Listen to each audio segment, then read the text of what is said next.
Good evening. This is Defacto Review, a weekly analysis on the latest political, economic, and social issues in Mongolia by Mr. Jarasakhan. Good evening. And I'll be your host, Zagetsdusum. Today's topics are on World Small and Medium Enterprise Day, Election System, and Stolen Health Insurance Fund. The United Nations General Assembly designated the 27th of June as Micro, Small, and Medium-Sized Enterprises Day to raise awareness of the contributions of micro and small, medium-sized enterprises to the United Nations Sustainable Development Goals. And Mongolia celebrated the event for the first time this year at Sukbatar Square from 24th to 27th. 300 small businesses from 21 provinces and 9 districts of Ulaanbaatar showcased their products and services. Generally, worldwide enterprises account for 60 to 70% of employment and 50% of GDP. But in Mongolia, they account for 67% of employment, which is normal, but account to only 18.3% of the total GDP in Mongolia.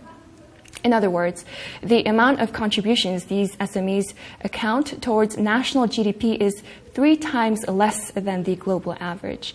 Mr. Jarasakhan, how can we raise the GDP contribution of these Mongolian enterprises? The very fact you said that only contribute 13%, it contributes 13% of the economy is really small. It means we have very fragmented small SMEs relative to other countries. So it means we need to pay more attention to create conditions that SMEs are thriving. Mm-hmm. And SMEs in Mongolia are really majority, almost 70 or 80% of total companies amount. But that means really tiny SMEs we have, and we need to create conditions for their development, financial, in business-inducing environment, etc. Mm-hmm. How can we create these conditions? What challenges are they facing right now, and especially after the pandemic? Well, SMEs are the backbones of any economy, including Mongolia. Because this is a mining economy, their amount also looks like smaller, their contribution. After this, because all SMEs are hit very hard by this pandemic, they have just tried to keep jobs. The government had helped with a lot of money came out for them, but not all jobs are kept or saved. Government says that it had saved 200,000 jobs. And after pandemic, there is still lack of human resources, equipment, and spare parts, deficit of raw materials in Mongolia. Now, still we face this kind of issues also because the logistics problems due to Chinese border closure for a very long time due to a pandemic as well. Just about pandemic is getting finished, then this war in Ukraine happens, mm-hmm. which really also slows down our supply from Russia or through Russia, also due to sanctions opposed by the Western countries on Russia. So it doesn't make our life easier. The other problem for SMEs facing is growing inflation and more devaluation of Mongolian tugriks. Inflation now we have 16%, devaluation of Mongolian tugriks year-on-year base. We have 12% of devaluation of tugriks, and all this together make the for SMEs and all businesses import more expensive, and the selling price is to be also expensive, which restricts the general volume of the business. This year, we actually expecting certain economic slowdown, substantial slowdown, I would say. But in spite of all these factors, economic activities in Mongolia are now in full swing. One example is this current forum where I am now. I'm in Khinti Amag, Som, and here is the Cooperatives Forum of Mongolia. And I saw here representatives of 21 IMAX cooperatives, Ulaanbaatar district's cooperatives, and they're exchanging their experiences. And because the law on cooperatives was adopted last year in May, but because a pandemic, a whole 1 year was almost missed, now the activities came back again, and they are, according to this new law, for example, cooperatives, which is a very substantial part of helping these SMEs or in Mongolia. This cooperatives now, for example, by this new law, VAT exempted, and there was a Som Development Fund, which is now becoming a Cooperatives Development Fund. With further development of cooperatives, we will see more productivity. So that's how it is going on now. As of now, there are 170 SMEs that are exporting their products and services to China, the US, and Japan. What can be done to increase the rate of exports of these enterprises? Yes, there are several SMEs exporting goods like cashmere, clothing, cosmetics, meat, and honey, and other goods of the light industry to those countries you have mentioned. But Mongolian SMEs need more economies of scale or bigger size business. For bigger size business, it will require bigger size raw material supply. Mm-hmm. So it requires also very well set value chain system in the country. And we need to work a lot in this direction. Some works are done. For example, the city has been taking initiatives to grant some loans with low interest. Also, they are trying to increase opportunities of exporting, making easier exporting conditions from Mongolia and in the country which is importing. And there are discussions going on with this related authorities of two countries. So things go slowly up and in that direction, but still a lot of things to do. Mm-hmm. Okay, let's move on to our second topic.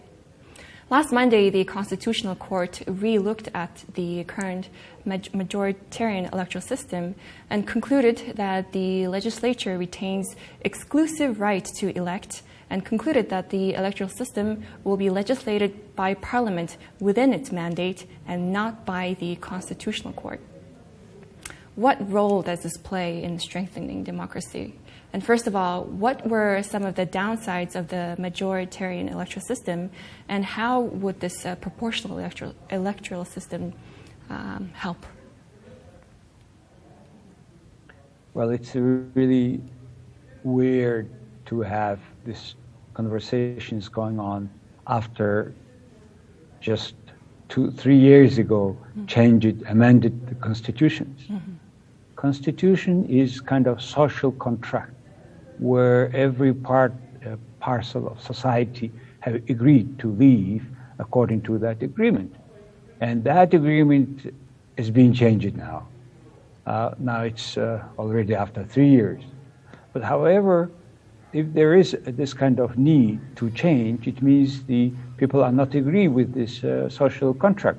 And there are several issues, including what you have asked about the election system. There are two electoral systems in the world. One is majoritarian, the other is proportional, and the third is their combination, mixed form. Mongolia have tried all of them. And 2006 and 2020 elections were both by majoritarian system of election. As a result, one party, People's Party, got in both cases over 60 seats. out of 76 seats. So obviously, according to the other opposition political parties, that in Mongolia, it has no opposition power or no substantial opposition power, which raises an issue because whether how much strong is our democracy. If one political party stays very long, in this case now already 6 years, it will be 8, then there is a more trend or tendency to move that country to authoritarian regime. One, that's what the argument of those people.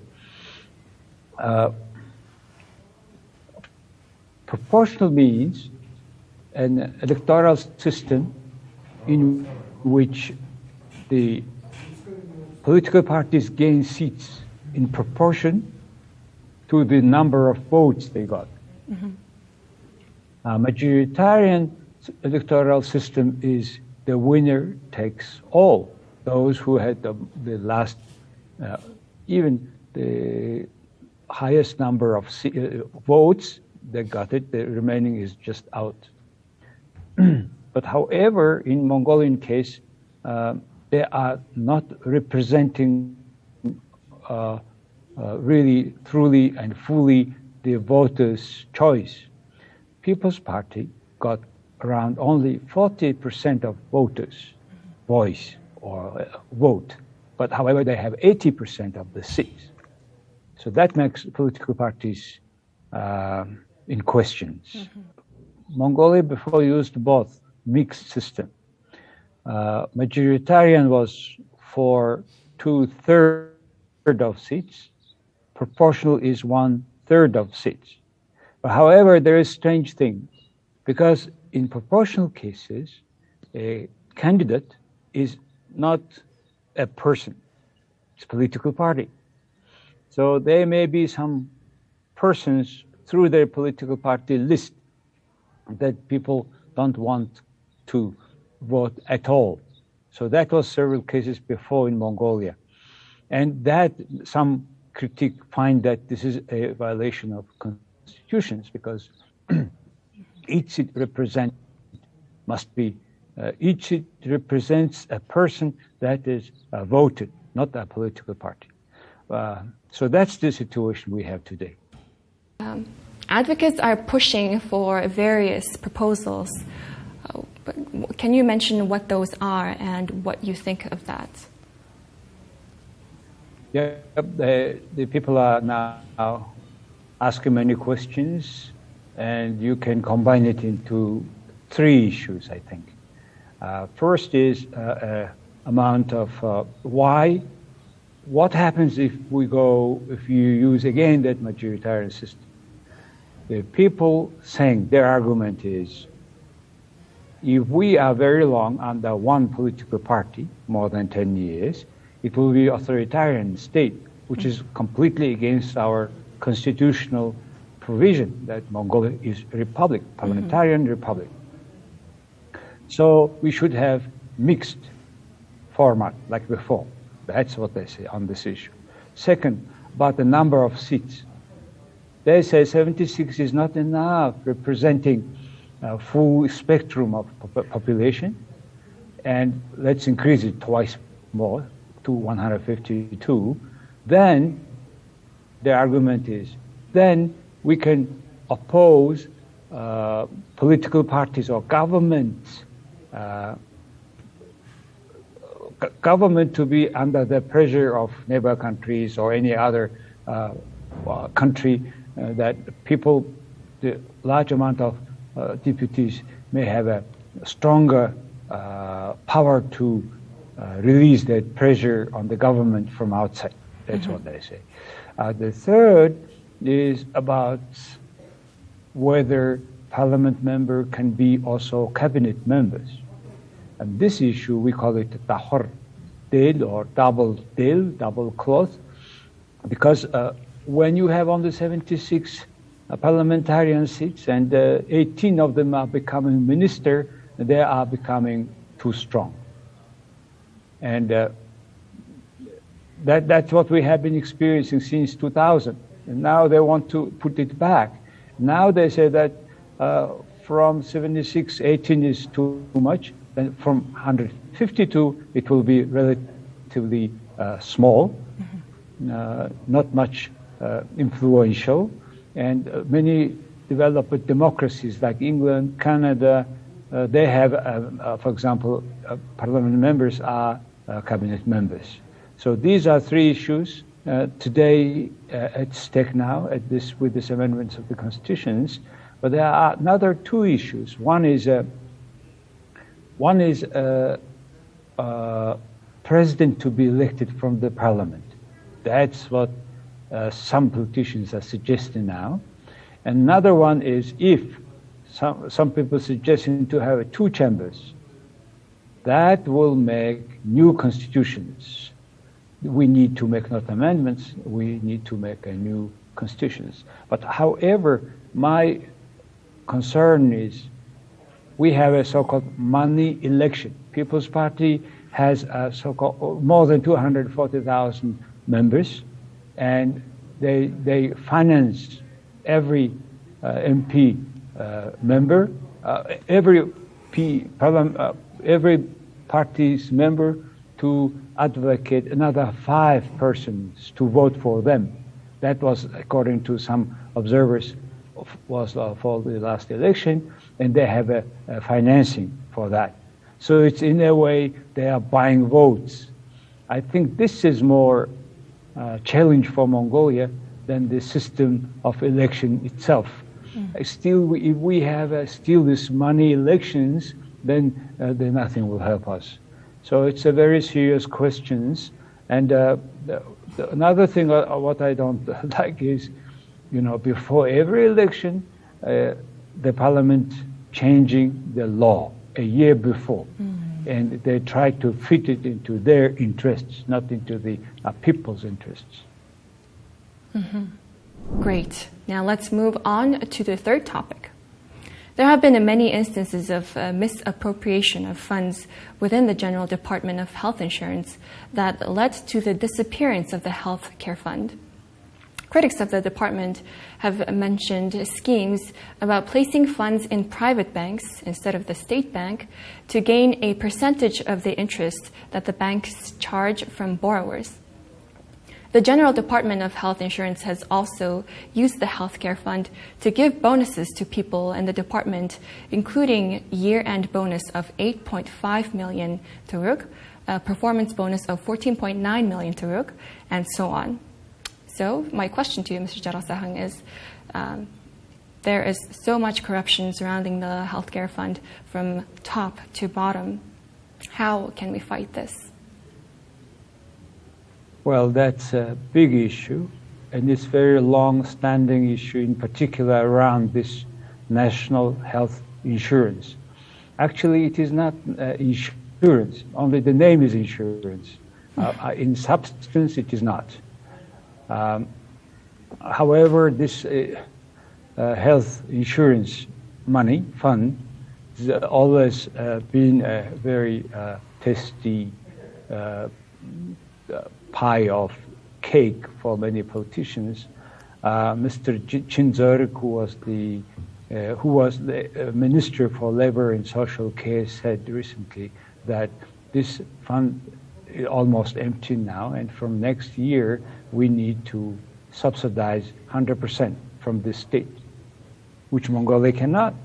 We have already in a big debt, and now need to even this fund to be funded again from. It means again another foreign debt, because domestically the government had finished all the resources of money.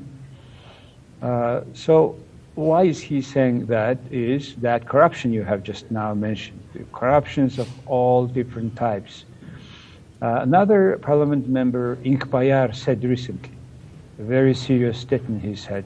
Well, I mean, this case we know for many years, but he said first time, Is Irdin, who was the former head of that fund for many years, was using this way of misappropriating the fund. They put into the commercial bank with certain interest rate. with certain rate. And look, actually, two different contracts. One is for the state, say, 2-3% or 5% interest rate earning for that sum they have placed into the commercial in the commercial bank, but actually they are getting way more than another contract, some 8-10%, and the difference is around 30 billion MNT for those years, he said, Mr. Inkbayar. So that is to be somehow, this conversation is going very long in the country, and no clever, proper report and checks from the government. So it alone shows that there are many criminal cases you have, we have mentioned, are still staying in the court or forever disappearing, or so there are many things. Recently, also the one bank had bankrupt, and in that money, in that bank, so much the health insurance money was inside, several 200 or so 100 billion MNT. Another case, the fund itself was given or got as a guarantee from a company which is supposed to pay their insurance fund fee, but instead they have given it in we call it in barter or apartments, and those apartments were given to the staff of that fund, etc. And then the money is to be paid by everybody, by taxpayers' money. So really it's a matter of governance issue of the Mongolian government, quality of the governance, and that's one of the reasons Mongolia has very one of the latest places in the world corruption indexes. And that the reason why Mongolia is getting back in corruption index is, according to the world index, corruption perception index report, Mongolia is lagging the law enforcement. Law enforcement. That's clear. It shows this Irtin case and other cases show that really Mongolia is not doing law enforcement. So what can we do? In